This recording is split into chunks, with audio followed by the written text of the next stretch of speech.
Bonjour à tous, j'espère que vous allez bien. Je m'appelle Pascal Verville et je travaille à Transport Canada au sein de l'équipe des enquêtes sur les collisions.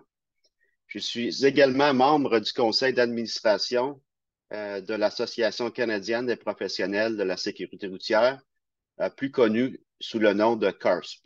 En français, l'acronyme est ACPSER, donc un peu plus difficile à prononcer. Alors, qu'est-ce que CARSP?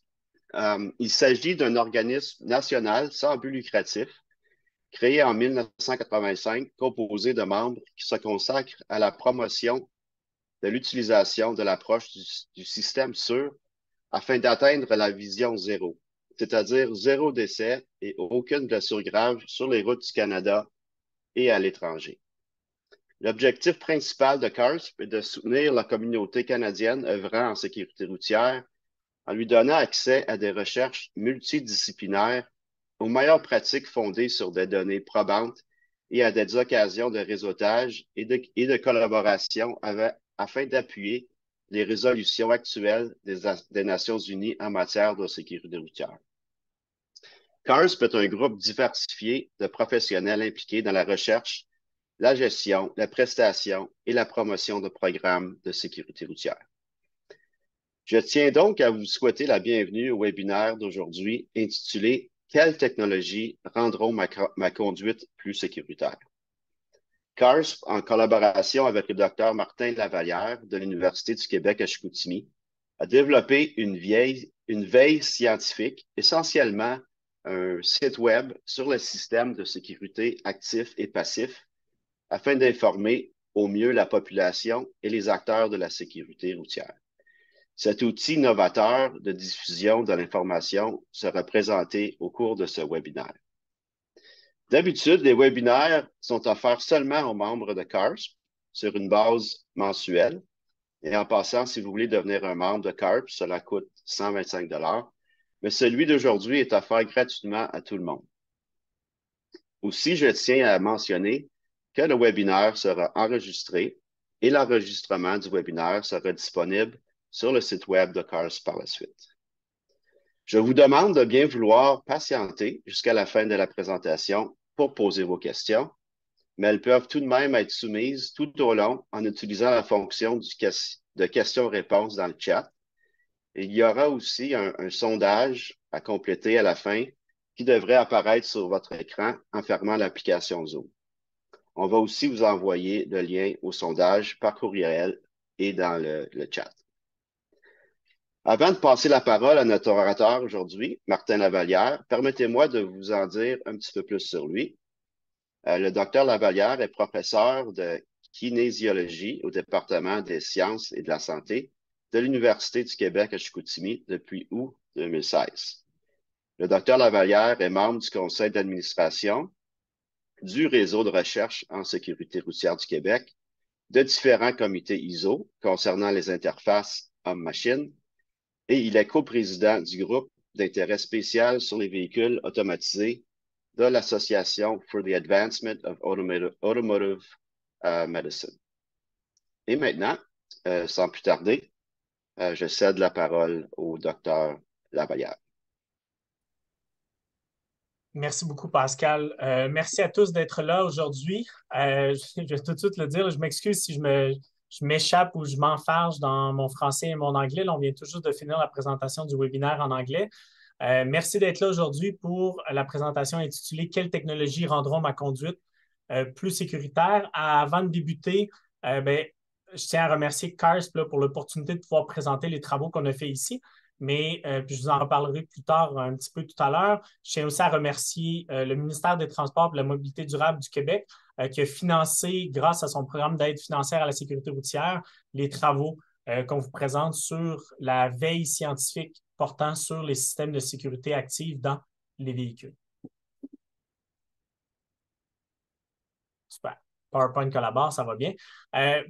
Pourquoi on vous présente ces informations-là aujourd'hui portant sur les systèmes de sécurité active? C'est en fait ce qui englobe la route de notre sécurité lorsqu'on est sur le réseau routier. Vous pouvez voir ici à la droite de ma diapositive l'étoile noire de collision.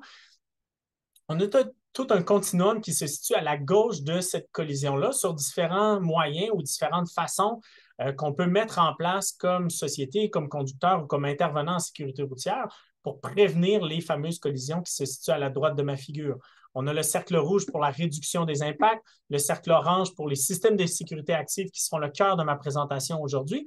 Il y a aussi toutes les actions du conducteur qui peuvent être mises en amont de ça et toutes les actions de prévention des collisions et de l'amélioration de la performance du conducteur qui toucheront la fin de ma présentation aujourd'hui. C'est de garder en tête, en fait, ce continuum-là de sécurité où typiquement, on a réfléchi un peu plus dans les dernières années, puis on a un peu atteint un certain niveau de saturation de la capacité à avoir des réductions des collisions dans les coussins gonflables, les structures des véhicules, parce que les véhicules sont de plus en plus sécuritaires, mais il survient encore un paquet de collisions.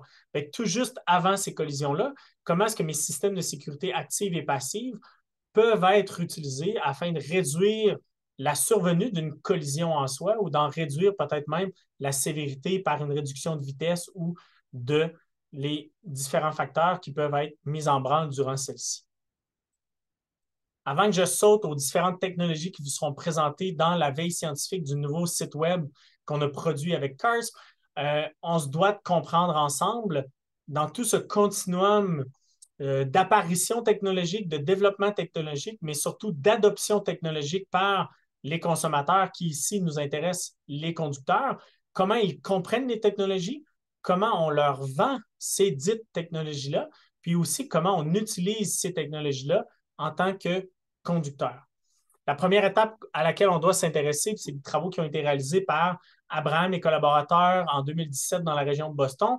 Ils avaient interviewé, en fait, en faisant semblant d'aller acheter des voitures possédant des technologies avancées comme celle-là, comment les technologies étaient présentées par le vendeur automobile. Puis ce qu'on réalisait, en fait, c'est que la majorité des constructeurs qui avaient été, pas les constructeurs, mais les vendeurs automobiles qui avaient été visités, on ne présentait pas la pleine acabit de comment la technologie fonctionne et surtout comment la technologie ne fonctionne pas ou ne fonctionnera pas en fonction des conditions climatiques ou certaines conditions d'utilisation. Il y a aussi toute une notion d'intérêt des consommateurs pour les volets d'automatisation. C'est des travaux qui ont encore ici été réalisés par Abraham et collaborateurs sur un profil d'un an où on voit que l'intérêt des consommateurs pouvait changer et qu'il y avait un intérêt grandissant face à ces diverses technologies-là dans le secteur de l'automobile. Toutefois, autant qu'on y voit un intérêt puis peut-être une confusion dans comment la technologie elle nous est vendue comme consommateurs, comme conducteurs, on voit aussi que ça génère une confusion chez les consommateurs, des travaux de CEPEL, tes collaborateurs, qui montrent en fait que, bien, au-delà de la présence de différentes technologies dans les véhicules, bien, que le consommateur, que le conducteur en soi, en connaît souvent que très peu par rapport à ces technologies-là qui sont dans les véhicules, comment elles vont marcher, quand elles ne fonctionneront pas. Puis ils n'ont pas un portrait complet de comment la technologie peut être utilisée, puis pourquoi ça peut être intéressant comme technologie si elle est bien utilisée par le conducteur. Mais pourquoi il y a autant de confusion, puis pourquoi c'est autant complexe de parler de systèmes de sécurité actifs dans les véhicules? Pourtant, on le voit ici sur la figure que je vous présente. À la gauche, on a 0 niveau d'automatisation dans les véhicules. À la droite, complètement, on a le niveau complet, Full Automation, qui est présenté par le Society of Automotive Engineers, où on nous présente un spectrum, en fait, des différents niveaux d'automatisation qui peuvent être présents dans les différents véhicules disponibles sur le marché. Le niveau 0, il est relativement assez simple. C'est aucune automatisation. Si vous êtes de mon âge, là, dans la quarantaine ou un peu plus vieux, c'est probablement le type de véhicule sur lequel vous avez appris à conduire. Tout est manuel, il n'y a rien qui se fait tout seul. Le niveau 5, la comparaison que je peux vous donner, c'est relativement assez simple aussi. C'est comme s'asseoir dans un taxi. En fait, c'est la forme d'automatisation où la personne n'est plus responsable du tout de sa conduite et peut ne pas conduire du tout durant un déplacement ou durant un parcours de conduite. Elle pourrait avoir à le faire, elle pourrait le faire si elle le désire, mais c'est vraiment le seul des niveaux de conduite où la personne peut ne pas être responsable du tout de sa conduite. Dans le niveau 5, le meilleur exemple que je peux vous donner, c'est une voiture, exemple, qui n'aurait pas de volant, pas de steering wheel. Là, finalement, ben, c'est une voiture dans laquelle on n'aurait pas nécessairement à conduire. Cette confusion, ben, elle est là entre le niveau 1 et 4, Actuellement, on a beaucoup de voitures qui ont des systèmes d'assistance à la conduite, le niveau 1, de l'automatisation partielle qui est le niveau 2, si on combine parfois 2 ou 3 technologies. Puis, tranquillement, mais sûrement, on voit de l'automatisation conditionnelle qui est le niveau 3 ici de la Society for Automotive Engineers, où on voit des modèles comme Tesla, BMW, Mercedes-Benz qui, tranquillement, lancent sur le marché des niveaux d'automatisation conditionnelle dans les véhicules qu'ils rendent disponibles aux consommateurs. Pourquoi c'est si complexe, puis pourquoi il y a autant de confusion, puis c'est une des raisons une des raisons qui est sous-jacente en fait à la production de la veille scientifique que je vais vous présenter aujourd'hui. C'est des travaux qu'on a réalisés avec des collègues de l'Université de Toronto, où on voit qu'avec un découle temporel ici entre 1994 et 2017, on voit qu'il y a eu une augmentation fulgurante du nombre de publications qui portent sur les systèmes de sécurité véhiculaire disponibles dans les publications scientifiques. C'est souvent malheureusement des publications qui sont suite à l'introduction de différentes technologies, parce que des fois, on est obligé de rattraper ce qui est rendu disponible sur le marché de l'automobile, mais on voit que vraiment, on a une augmentation flagrante du nombre de publications, mais surtout, puis de façon intéressante, si vous vous concentrez sur le tracé qui est orange, on voit qu'il y a une augmentation aussi du nombre de publications qui portent sur des combinaisons de ces différents systèmes-là de sécurité active. De façon intéressante aussi, puis ça découle des travaux que je présentais avec les collègues de l'Université de Toronto. Si vous regardez en haut à gauche sur ma diapositive, vous avez le nom et l'identification de différents systèmes qui sont disponibles comme aide à la sécurité active ou passive dans les véhicules. De l'information sur votre angle mort, des systèmes de prévention des collisions frontales, d'avertissement ou de mitigation, des systèmes par rapport au changement de voie, systèmes d'intelligence pour la vitesse adaptée, des phares adaptatifs, on va les voir un petit peu plus loin. Puis tout ça, c'est des types de technologies qui sont présents. Fait qu'on voit qu'il y a un bel horizon, il y a un beau portefeuille en fait de technologies qui sont disponibles pour augmenter la sécurité des conducteurs. Toutefois, puis un peu ce qui est sous-jacent à l'ambiguïté et la confusion qui est derrière toutes ces technologies-là, puis on le voit dans un rapport que je vous montre ici sur la diapo en 2019, publié par l'Association américaine de l'automobile, le AAA. Mais on voit qu'il y a des noms de technologies. Là. Ici, on les a séparés en grandes familles sur la figure en haut à gauche. Mais grosso modo, il y a plus de 200 noms qui existent. Puis ça date des données de 2019. Il y a plus de 200 noms qui existaient pour nommer chacune de ces différentes technologies-là, dépendamment on est avec quel constructeur automobile ou quel type de technologie est utilisé. En moyenne, ce qu'on y a observé aussi, c'est que pour chacune de ces technologies-là qui peuvent être différentes, il y avait à peu près plus de 20 noms par technologie qui existaient pour un même type de système. On peut penser à Automatic Cruise Control, qui est le régulateur de vitesse adaptatif. Bien, simplement pour un système comme celui-là, on retrouve plus d'une trentaine de noms, dépendamment du modèle de véhicule ou de la marque de véhicule qui est acheté par un individu. Donc, on voit que c'est relativement assez simple de s'y perdre très rapidement, puis que ça peut engendrer de la confusion, soit par le nom qu'on donne à la technologie, mais aussi par les différents changements d'appellation entre les différents constructeurs automobiles. Un autre volet pour lequel on peut clairement voir qu'il peut avoir une confusion rapidement chez le consommateur. Ici, on vous présente 2 technologies principales. On a le régulateur de vitesse adaptatif, qui est le Automatic Cruise Control pour ACC, le Lane Centering Assistance, qui est finalement garder la voie de façon centrée, là, qui maintient le véhicule dans la voie centrale. On voit qu'en fonction, dans le haut de ma figure, en fonction du constructeurs automobiles, que ce soit Mercedes, Cadillac, Ford ou Volvo, bien, qu'on n'a pas nécessairement exactement les mêmes pictogrammes qui sont présentés aux conducteurs. Ils ne sont pas nécessairement toujours au même endroit non plus dans le tableau de bord du véhicule. Ce n'est pas nécessairement présenté toujours de la même façon avec la même appellation. Bien, tous ces différents noms-là peuvent amener de la confusion chez le consommateur qui aurait peut-être même 2 véhicules de marques différentes qui tous 2 possèdent ces technologies-là dans leur véhicule, mais ça amène quand même à un niveau de confusion qui peut être important puisqu'ils ne fonctionneront peut-être pas de la même façon, au même moment et avec la même efficacité ou avec les mêmes limitations un que pour l'autre. Et tout ça amène la confusion chez nos consommateurs. De plus, et on le voit avec différentes publications qui sont faites sur différents médias sociaux, des exemples dans les grands médias de collisions qui impliquent des voitures qui ont des niveaux d'automatisation un peu plus élevés, ça amène tout un débat puis un conflit médiatique ou de compréhension des gens par rapport à mais qu'est-ce que je peux comprendre de l'automatisation dans mes véhicules, puis comment ça peut me permettre de faire des inférences ou non par rapport à est-ce que je vais être en sécurité si je l'utilise, est-ce que ça me met à risque comme conducteur, puis comment tout ça peut varier puis fluctuer, au fil du temps, puis aussi en fonction du type d'information qu'on va remettre aux gens pour comprendre comment la technologie, elle fonctionne ou elle ne fonctionne pas. Ici, on le voit dans l'exemple à gauche de la figure, les travaux qu'on va vous présenter pour la création de la veille scientifique qu'on a développée en collaboration avec CARS sont basés sur des travaux qui avaient été faits initialement là, aux années 2013-2014 en collaboration avec le MIT et le AAA, où on avait commencé à élaborer en fait les prémices de systèmes d'évaluation sur comment est-ce que je peux informer les conducteurs des niveaux de sécurité ou d'information des pour et des contre de différentes technologies comme celle-là. Mais malheureusement, ben, c'était des fonctions où on pouvait le faire, mais tout ce travail-là était fait de façon manuelle, c'était très fastidieux. Ça rendait un travail comme celui-là de présentation au grand public extrêmement complexe en termes d'accessibilité, mais aussi en termes de compréhension et de mise à jour de toute cette connaissance-là.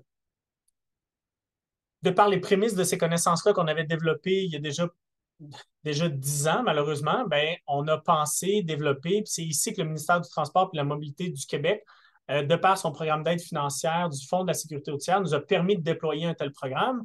C'est de réussir à créer une veille scientifique sur les technologies de sécurité active et passive pour les professionnels en sécurité routière. Puis ici, on le présente pour les professionnels en sécurité routière parce qu'à la base, c'était pour l'Association canadienne des professionnels en sécurité routière, CARSP, ou l'ACPECR. Mais ici, vraiment, ce qui nous intéressait, c'est de pouvoir rendre disponible cette information-là au grand public. Je tiens à souligner ici la collaboration importante du ministère des Transports de par le financement qui a permis et rendu possible le projet qu'on vous présente aujourd'hui et le nouveau portail web de CARS.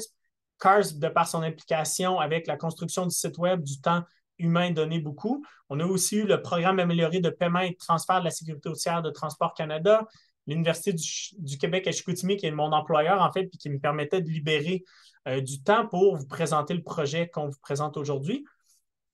Puis aussi Mitax Globaling, qui est un organisme de subvention en recherche canadien qui a offert une bourse à Mauricio Mercado Mitola, un étudiant colombien qui a passé un été en stage chez nous pour nous permettre de peaufiner la structure, le déploiement et le visionnement du site web que je vais vous présenter dans les prochaines minutes. Mais pourquoi un site web, vous me direz, Martin, sur la sécurité routière? Bien, en fait, ici, c'est qu'on y aborde les 6 E de la sécurité routière. On parle souvent de la mise en application, donc finalement les fameuses contraventions, de l'équité, de l'ingénierie, de l'encouragement, de l'évaluation, mais on doit aussi y parler d'éducation. On a bien beau vouloir parfois éduquer les gens par rapport à les bénéfices ou les contre-coups de différents comportements de la route. Dans le cas présent, on est aussi dans une situation où il faut encourager, avec l'empowerment, l'encouragement, les gens à mieux comprendre et mieux connaître les technologies qu'ils ont dans leur véhicule pour mieux pouvoir les utiliser et les utiliser de façon adéquate. Pourquoi le site il est gratuit? C'est pour la raison, puis Pascal l'a mentionné tout à l'heure, le site il est gratuit d'accès. La présentation d'aujourd'hui sera aussi disponible gratuitement sur le site web parce qu'il y a une question d'équité. Cette information-là, elle doit être disponible et accessible pour tous, de façon à ce que les gens puissent avoir accès à ces savoirs-là qui vont importer grandement sur leur niveau de sécurité et leur niveau de perception de connaissance, mais aussi leur connaissance en soi de qu'est-ce que ces technologies-là sur le marché actuel. Ici, on parle d'une connaissance pour tous, comme je le mentionnais à l'instant. C'est une veille scientifique. Donc, c'est une veille qui va être mise en évolution. C'est un site web qui va évoluer avec le temps. S'il y a des nouvelles technologies qui arrivent sur le marché, on va pouvoir les ajouter à la présentation de notre site web. C'est aussi un site web qui est présenté de façon bilingue, autant en français qu'en anglais. On trouvait que c'était important, au-delà du fait que initialement le site est distribué pour tous les Canadiens. C'était important aussi pour nous que cette information-là soit disponible en français et en anglais pour s'assurer une compréhension adéquate et une présentation de tous qui n'est pas basée sur la langue dans laquelle l'information est présentée. Comme je le disais, c'est un site qui est gratuit, donc c'est dans la partie accessible à tout le monde, monsieur, madame, tout le monde sur le site web de CARS.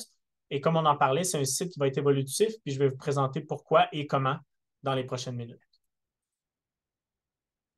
Ici, vous avez un sommaire là, de comment tout cela va être présenté, puis je vais vous faire la présentation de chacune des grandes familles un petit peu plus loin. Donc, pour chacune des technologies qu'on vous présente, de façon uniforme, on va vous présenter quels sont les noms communs utilisés pour chacune des technologies. Exemple, pour les régulateurs de vitesse automatique, quelles sont les technologies ou quels sont les noms utilisés par les différents constructeurs automobiles pour présenter ces technologies-là, de façon à ce que quelqu'un puisse voir, bien, est-ce que le nom de la technologie qu'il a dans son véhicule, qu'il vient tout juste d'acheter, est-ce qu'il retrouve les noms dans les différentes technologies qu'on lui présente? C'est classé sur différents. Ici, c'est présenté là, en ordre. On avait un ordre alphabétique qui était plus simple à présenter en anglais, puis on a réutilisé ce même ordre-là de présentation pour le français. On présente aux gens comment la technologie fonctionne. Donc, est-ce que ça fonctionne avec des caméras, des lidars, des radars? Est-ce que ça fonctionne en agissant sur des systèmes d'avertissement pour la personne, sonore, de vibration, des alarmes visuelles? Quels sont les pour et les contre de ces technologies-là? Donc, quels sont les pour la sécurité d'un individu, d'une individu lorsqu'elle conduit?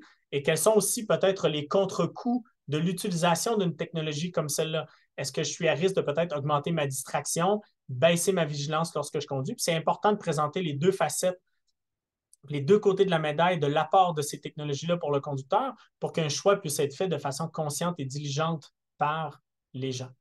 Il y a aussi, en ajout à toutes ces informations-là de façon générale pour les conducteurs, pour leur permettre de mieux comprendre, il y a une revue de littérature scientifique qui est mise à jour automatiquement à l'aide de moteurs de recherche scientifique qui portent sur la technologie en soi qui est présentée au lecteur. Donc, on a une mise à jour automatique qui se fait des articles récents qui portent sur la thématique de système de sécurité active ou passive pour le conducteur, de façon à ce que les gens puissent consulter sur une base fréquente le site web et avoir accès à de nouvelles publications scientifiques qui portent sur la technologie qui est présentée dans le portail web.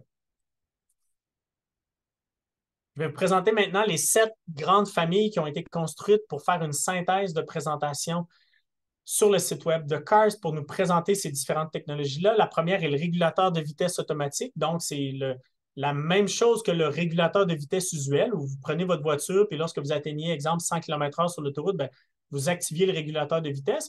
Toutefois, les anciens modèles ne faisaient que réguler votre vitesse avec votre voiture qui va rouler constamment à 100 km/h. Ici, le régulateur de vitesse automatique va aussi permettre d'ajuster une distance de suivi avec le véhicule qui se trouve devant soi. Puis en fonction des différentes modalités ou des différentes options des véhicules que les gens vont se procurer, on peut aussi ajuster la distance avec laquelle on est confortable de suivre la voiture qui se trouve devant nous, donc un plus grand ou une plus petite distance de suivi du véhicule. C'est souvent le régulateur de vitesse automatique, un système de sécurité active qui est mis en combinaison avec des systèmes comme le maintien dans la voie ou les alarmes de collision frontale ou de mitigation de collision frontale que je vais vous présenter un petit peu plus tard. On a aussi tous les systèmes qui portent sur les caméras et les capteurs de recul. C'est principalement ou probablement des systèmes que vous avez déjà vus, vous êtes familier dans votre véhicule actuel parce que c'est des systèmes, du moins pour la caméra de recul, qui sont maintenant obligatoires dans tous les véhicules produits en Amérique du Nord depuis 2018 suite à des législations passées aux États-Unis. Puis un peu, par effet rebond au Canada, on a adopté ces mêmes technologies-là obligatoires dans les véhicules depuis 2018. Donc, les caméras, on a aussi des capteurs de recul qui vont détecter si un objet est plus ou moins proche, puis sonner en fonction d'avertir le conducteur pour savoir si on est stationné au bon endroit. Toutefois, puis ça fait partie des volets contre qu'on présente de ces technologies-là, il faut ne pas oublier que la personne doit aussi allouer son attention lorsqu'elle utilise des caméras ou des capteurs de recul à ce qui se trouve aussi ailleurs autour du véhicule et non pas seulement centrer sa concentration et ses yeux sur l'écran de la caméra de recul. On sait, puis on savait en fait lors de l'instauration de systèmes comme ça, puis à la base, les caméras de recul, elles étaient implantées suite au décès d'un jeune enfant qui était survenu aux États-Unis. C'est un projet de loi qui avait passé suite à des pressions de famille, des pressions parentales pour mettre ça obligatoire dans les véhicules. On a vu des gains potentiels intéressants avec l'utilisation des caméras de recul et des capteurs de recul chez les véhicules, mais pas autant que ce qu'on aurait pu espérer. Puis on explique ces phénomènes-là par le fait que les gens sont peut-être trop centrés sur la caméra de recul puis qu'ils oublient en fait de regarder peut-être ailleurs, puis ils ont modifié leur comportement d'utilisation et de conduite à cause de la technologie, puis que finalement, on n'a peut-être pas des gains aussi intéressants que ce qu'on aurait pu l'espérer pour cette technologie-là. On a aussi les phares adaptatifs. Les phares adaptatifs se présentent en deux grandes familles dans les technologies qu'on vous présente. Il y a le phare adaptatif qui, lorsque je vais tourner le volant, va aussi ajuster avec l'angle de volant, l'angle du braquage que je donne à ma voiture, va ajuster l'angle de projection de la lumière que ma voiture me donne pour essayer que les lumières suivent suivent la direction de la voiture vers laquelle je tends. Il y a aussi des phares adaptatifs qui sont maintenant automatiques entre les lumières de croisement et les feux de route, donc les hautes ou les basses, qu'on dit communément en français, par rapport à la conduite pour nous permettre aussi de s'ajuster en fonction des véhicules qui viennent en contresens, puis que ça évite qu'on oublie de baisser l'intensité des lumières, puis qu'on aveugle, qu'on éblouisse le conducteur qui se trouve devant soi. Encore une fois, des technologies qui sont intéressantes, mais ici, qui sont beaucoup ou quasi uniquement disponibles que dans les véhicules très haut de gamme. Donc, c'est encore difficile de documenter les effets très concrets de cette technologie-là parce qu'il y a encore peu de véhicules qui sont équipés de cette technologie-là sur le marché actuel. On a aussi les systèmes de surveillance des angles morts, systèmes qui ont principalement été déployés en fait pour les collisions associées à des changements de voie où les gens oubliaient de vérifier leur angle mort avant de changer de voie. Ils avaient une collision latérale avec un véhicule qui se trouvait dans leur angle mort. Ça peut aussi être intéressant comme technologie pour les gens qui présentent des limitations au niveau de leur capacité d'amplitude de mouvement au niveau de la région du cou, la région cervicale. On voit que ces systèmes-là, parfois, sont aussi implémentés avec des systèmes de prévention des collisions latérales. Exemple, lorsque je vais activer mon clignotant et que la voiture va détecter qu'il y a une auto dans mon angle mort, l'auto pourrait contrebraquer le véhicule pour éviter que je change de voie alors que l'auto a détecté qu'il y avait une voiture dans mon angle mort pour essayer de réduire le nombre de collisions latérales qui peut survenir lorsque je conduis, principalement ici sur l'autoroute ou des boulevards urbains là, où la conduite parallèle entre deux véhicules, elle est rendue possible. Donc, encore une fois, un paquet d'informations qui peuvent être rendues possibles, mais dépendamment des modes ou des types de véhicules qui vont avoir de tels systèmes, la présentation de cette information-là n'est pas toujours faite au même endroit. Parfois, c'est dans le pilier A qui se trouve à l'avant, parfois, c'est dans le miroir de côté ou dans le tableau de bord. Donc, il faut être sensibilisé à la présentation de ces informations-là pour le conducteur. Un des systèmes qui a démontré le plus d'efficacité se trouve dans les systèmes de forward collision, de collision avant. Ici, on a deux systèmes qui sont intéressants. Il y a les systèmes pour les collisions avant d'avertissement et il y a les systèmes de collision avant en termes d'atténuation. Ici, on a deux grandes familles, puis on aura la même chose pour les systèmes de franchissement de ligne.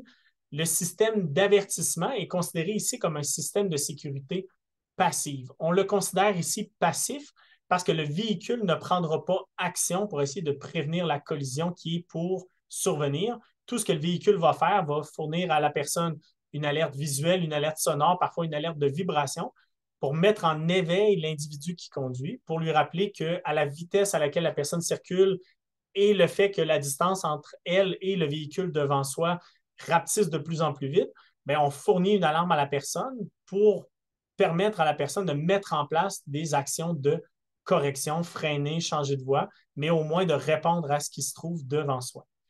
Pour ce qui est du système de mitigation, d'atténuation de la collision frontale, ici, le véhicule va peut-être mettre en place différentes actions. Au-delà des avertissements qu'il va aussi produire, comme pour le système précédent, le système va peut-être faire une activation du freinage pour rendre le freinage plus efficace. Parfois, certains modèles vont même jusqu'à freiner le véhicule et réussir à réduire la vitesse avant la collision de 20, 30, 40, même 70 km/h avant d'avoir la collision frontale. Puis ici, c'est là qu'on a des effets importants et des gains importants en termes de sécurité routière pour l'atténuation de ces collisions-là. Parce que parfois, puis comme on le montrait dans mon continuum de collision de la route de tout à l'heure, on ne préviendra peut-être pas parfaitement la survenue d'une collision, mais du moins, si on a réussi à faire ralentir grandement la vitesse avant d'entrer en collision avec l'autre véhicule, on atténue aussi beaucoup la gravité des lésions qui vont survenir pour l'individu ou pour le matériel, les voitures qui sont impliquées dans la collision, de par le fait qu'on a réussi à réduire l'intensité d'énergie qui est transférée entre les véhicules en ayant ralenti ce dernier avant la collision. La dernière technologie qu'on présente sur le portail web de la veille scientifique, c'est les technologies qui sont associées au franchissement des lignes. Encore une fois, deux grandes familles, les systèmes d'alerte, donc des systèmes qui sont passifs. La personne pourrait quand même franchir la ligne sans avoir mis son clignotant. Et les systèmes ici d'atténuation qui vont surtout être associés à des combinaisons de systèmes de régulateurs de vitesse automatique, exemple pour l'autoroute, où l'auto va prévenir le louvoiement gauche-droite de la voiture de l'individu, puis va forcer la personne finalement à être entre les lignes pour maintenir le véhicule de la personne le plus droit possible lors de la conduite. Donc, comme vous le voyez, c'est vraiment un grand éventail de technologies qui sont présentées, mais c'est aussi la raison pour laquelle ça peut être aussi complexe de présenter autant de technologies aux gens. Et on a réussi à le séparer dans de grandes familles pour être capable de porter un message clair pour que les gens puissent bien comprendre comment elles marchent, ces technologies-là, lorsqu'elles ne marchent pas aussi, qu'ils sachent pourquoi et comment ça fait que ça ne marche pas, puis qu'ils en tirent les pleins bénéfices pour leur conduite.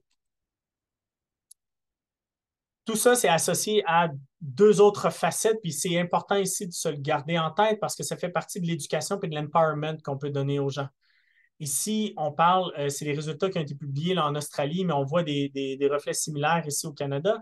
C'est dans le continuum d'acheter une voiture. Est-ce que les gens prennent la décision d'acheter ou non une voiture qui possède de telles technologies? Ce que les résultats démontrent de l'équipe australienne, c'est que souvent les gens vont acheter une voiture parce qu'ils veulent un modèle ou une marque ou une couleur et des choses comme ça, et que finalement, les systèmes de sécurité active qui font partie de leur voiture n'influencent que très peu l'achat du véhicule qu'ils vont faire et que souvent, le matériel ou la technologie active ou passive qui est présente dans le véhicule fait partie d'options de base que les gens obtiennent en achetant le véhicule qu'ils se procurent et non pas comme une décision d'achat en soi dans ce processus-là. Ce qui est surtout inquiétant, en fait, dans ce portrait-là qui a été dressé en Australie, c'est que la majorité des gens rapportent qu'ils apprennent à utiliser les systèmes de technologie active ou passive qui sont dans leur véhicule avec des essais-erreurs. Donc, ici, on a clairement une problématique d'essais-erreurs où on se dit, bien, les gens sont sur, exemple, l'autoroute, puis ils vont essayer par essais-erreurs comment la technologie fonctionne et où ne fonctionne pas sur le réseau routier. Ça lève un grand doute quant à l'impact que ça peut avoir de tels essais erreurs sur la sécurité du réseau routier. Puis, est-ce qu'il n'y aurait pas moyen de faire mieux en termes d'éducation et de sensibilisation pour les gens?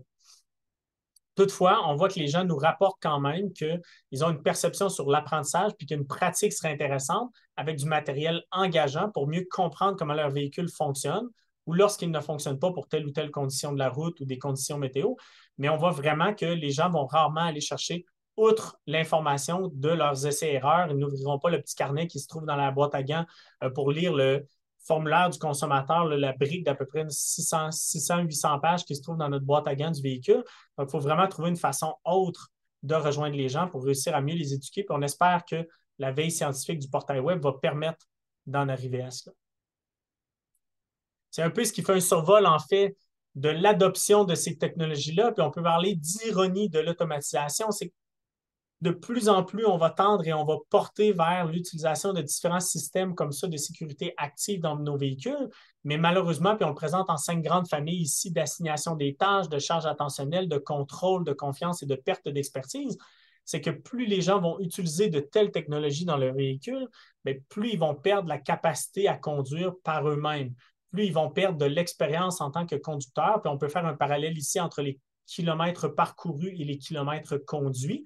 Bien, je peux avoir une auto qui est pleinement autonome puis faire beaucoup, beaucoup de kilométrage par année, mais finalement, si je ne conduis que très peu, bien, c'est comme si j'étais assis dans l'autobus puis je ne conduis jamais finalement pour faire tout le kilométrage dans mon année.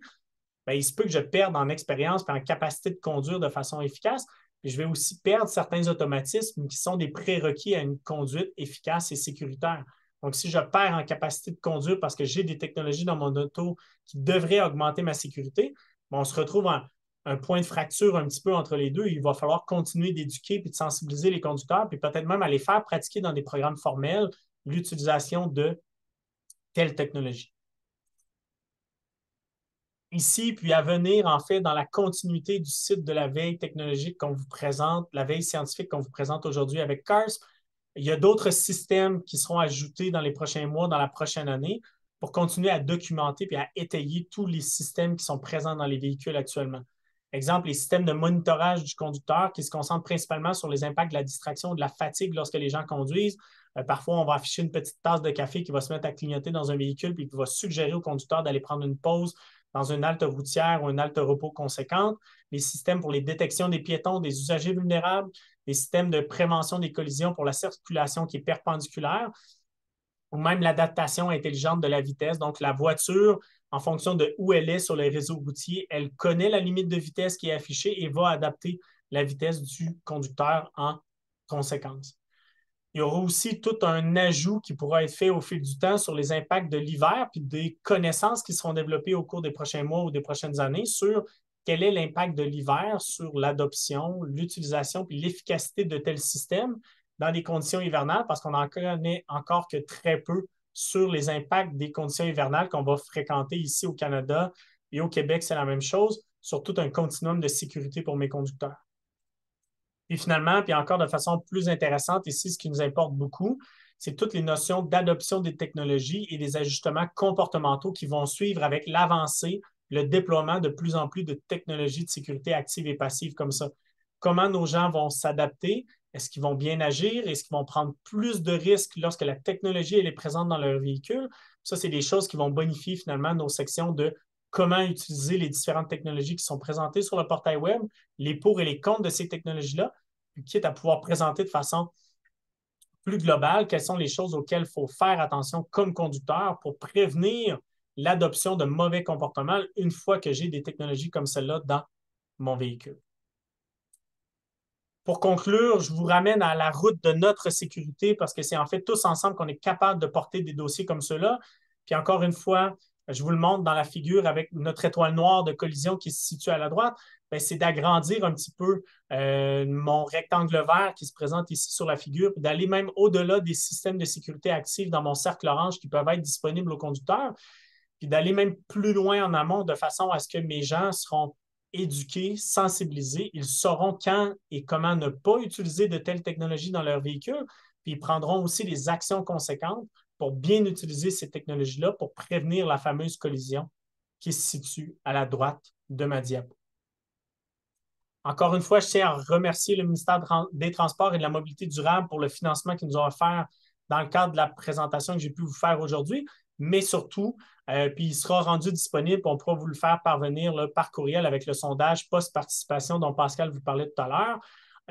Le portail web, finalement, qui vous permettra de pouvoir apprécier le nouveau site web de veille scientifique qui porte sur les systèmes avancés de sécurité des véhicules.